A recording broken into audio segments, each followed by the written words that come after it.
Welcome back to our YouTube platform, ladies and gentlemen. Thank you so much for your continued support. We are still proceeding with these political updates. Now, there is another prophecy storming State House as we speak. 9 plague seems to attack President William Ruto. And how many of you can recall the Bible? Many leaders were affected when they refused to listen to what the people were demanding. Without wasting of time, let's listen to this video, then we are going to proceed at this late night hour. Ruto ailing with the plague number 9 from the Lord. That this plague is a plague from God, and Ruto will be plagued.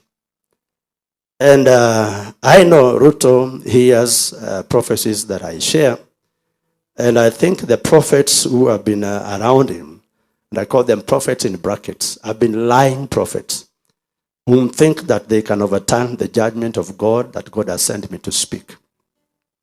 I am very sober, and to date, the Republic of Kenya has a majority of persons who now believe that I spoke the truth and I speak the truth from God, and everything I spoke about Ruto and the government and the church, they have come to pass. So sober prophets know that my words are not lying words. My prophecies are not to be taken lightly or for jokes. And this vision comes in the wake of Ruto trying to please men. Yet he is dying. He is falling. God has judged Ruto. And so I saw him in this vision. He's determined. He's still like, want Kenya to, he wants to heal Kenya. He wants to correct his mess. He wants to correct the mistakes he has made. And he has that determination of trying to fix things because he's the one who messed. He has contributed to messing Kenyans' lives and messing up Kenya's economy. So Ruto feels indebted to men, indebted to Kenyans. But at the back of his mind, he has not made efforts enough to be right with God. So in that prophetic vision, I will see, and I will actually read his, God will have me see his heart, see and understand many things about him. That, yes, he has a burden for Kenya. And again, he's so much selfish about himself. He's so much full of himself. So he feels like he wants to please people. Apostle Paul tells us that we should not be people pleasers. We don't be men's pleasers. And so Ruto here is actually making effort, is so determined to please men. So in that vision of the Lord, I saw him sick. I saw him afflicted.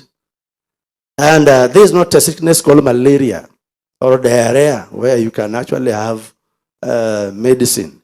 This is an affliction from God. In the Bible, the kings of Judah and the kings of Israel, plus the king of Syria, we see kings that God afflicted. And the affliction of God led them to death. King Hezekiah escaped. He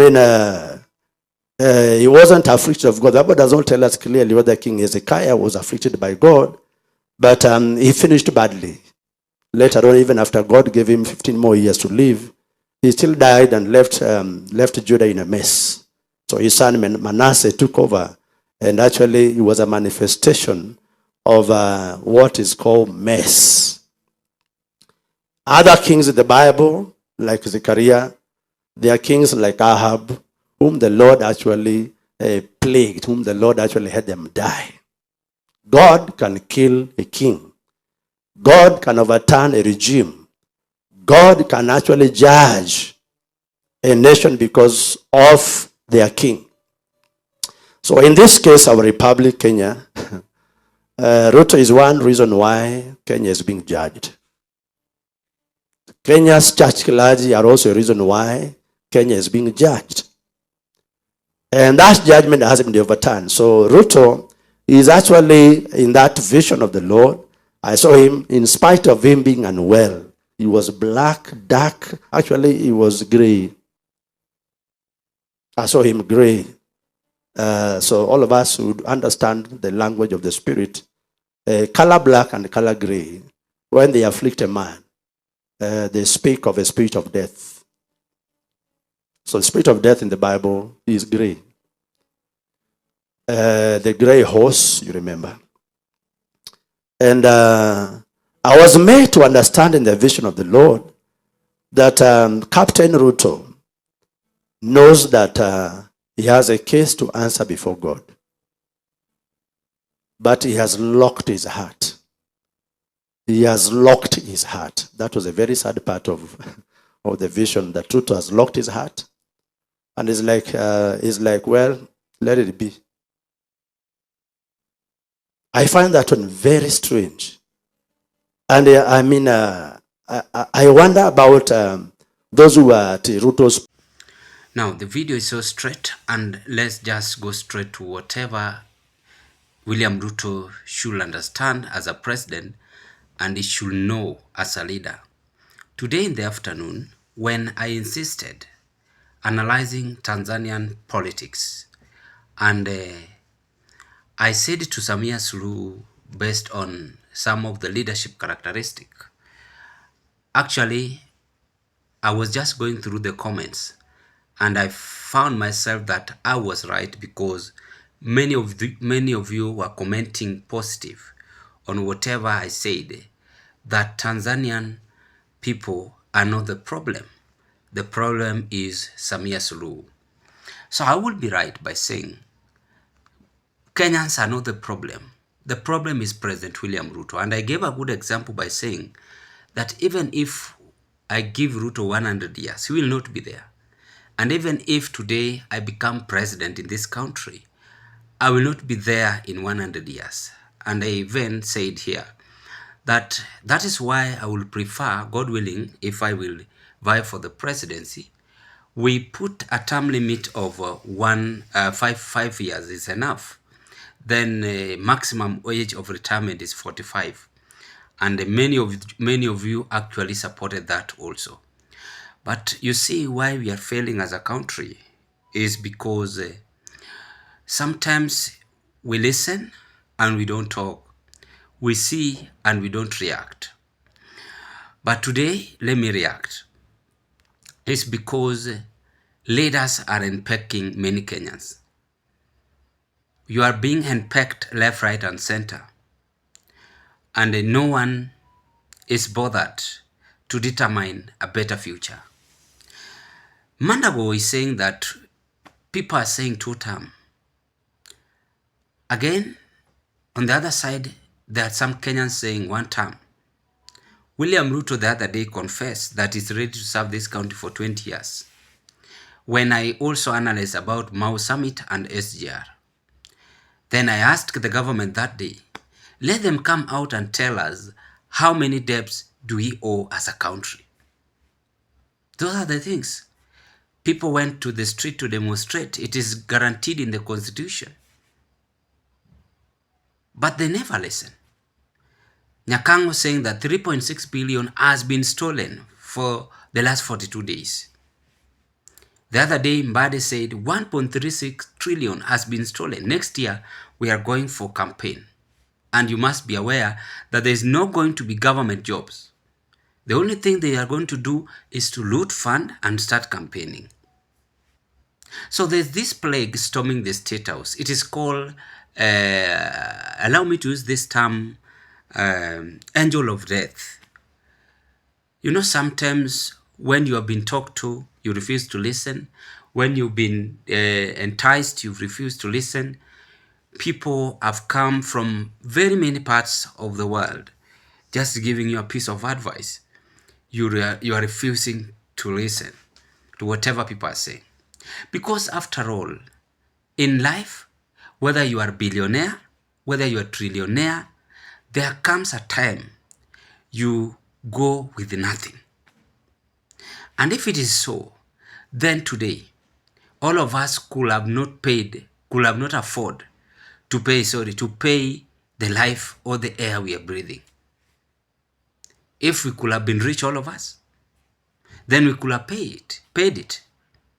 But problem with us is that the moment we have some little amount, we we become arrogant, and we just think that money is everything, power is everything.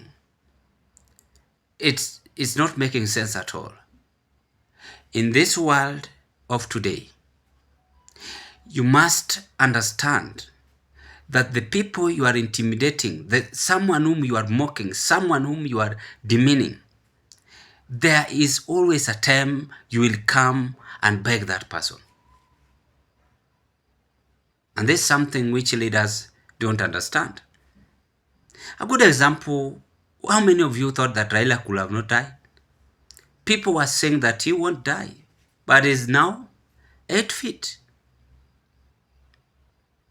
So life is all about vanity. And I wonder why all these leaders running helter-skelter, breaking Kenyans' property for no reason. That is why, again, I said here that the moment, of course, I will vie for the presidency. Then we will do even a spot check to the retired head of state, to any government official. It's good we speak the truth, even whether they will hurt me, whether they will harm me, whatever they will say, but we must have a thorough investigation. How did each and every leader in this country acquire the wealth? Today is another shocking prophecy. Is another plague. Some of you might take it for granted, the same way we took for Raila Odinga.